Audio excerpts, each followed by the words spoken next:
Pasukan Hizbullah dari Lebanon kembali meluncurkan serangan roket ke Israel pada Kamis, 24 Oktober 2024. Militer Israel, IDF, mencatat jumlah roket yang terdeteksi mencapai 120 unit. Sirin peringatan langsung dibunyikan di kota Karmel dan kota-kota lain di utara. Pihak militer tidak merinci berapa jumlah roket yang berhasil dicegat maupun lolos. Namun, The Times of Israel melaporkan 4 orang terluka di Galilea Barat akibat serangan Hizbullah. Sehari sebelumnya, militan Lebanon juga meluncurkan roket dalam jumlah lebih banyak, yakni 135 unit. Sirin peringatan dibunyikan di berbagai kota, termasuk Tel Aviv. Kala itu, Menteri Luar Negeri Amerika Serikat, AIS, Antony Blinken tengah berkunjung di sana. Akibatnya, rombongan Blinken terpaksa dievakuasi ke tempat perlindungan bom yang terletak di bawah hotel. Sementara itu pada Rabu, 23 Oktober 2024, Israel mengklaim berhasil melenyapkan 20 anggota Hizbullah. Target yang diserang tersebar di 160 lokasi berbeda yang diduga menjadi basis militer tersebut.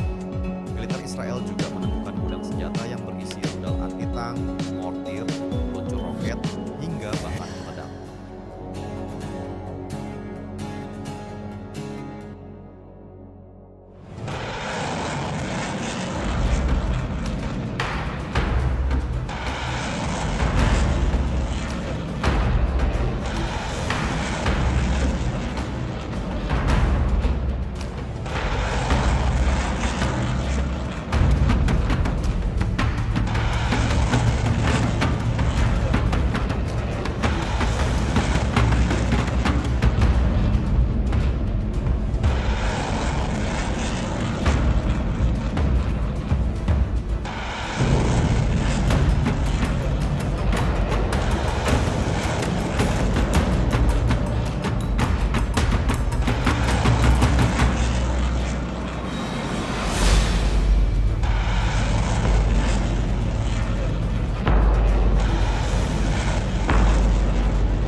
Download Tribun X sekarang, menghadirkan lokal menjadi Indonesia.